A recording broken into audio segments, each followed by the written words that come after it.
welcome to another episode. Today is part 4 of our Lebanon Courthouse painting. If this is your first time, please hit that subscribe button, hit that like button, go ahead and share. While you're at it, please take a visit to my website. I've got all sorts of stuff available on there to help support me. And with that out of the way, we're just going to get into today's video.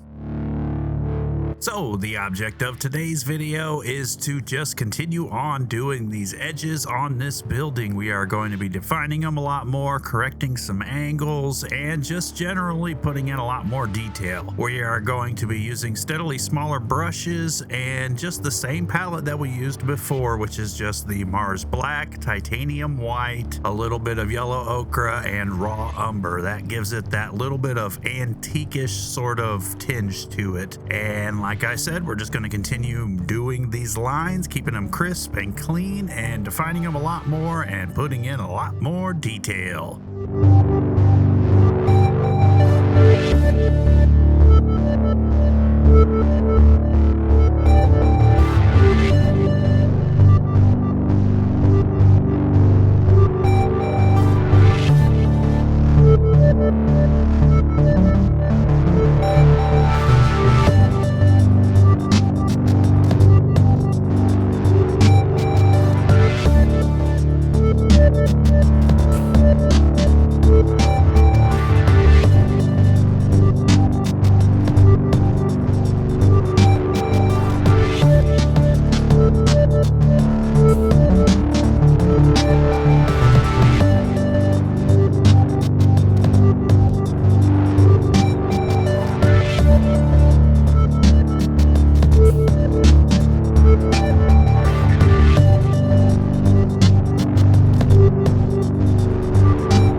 episode. If you've been following along, then you should have ended up with something relatively close to this. This building is starting to really come into shape, and this painting is looking fantastic. Remember, if this is your first time, please hit that subscribe button, hit that like button, go ahead and share. Take a visit to my website, and I'll see you in the next episode.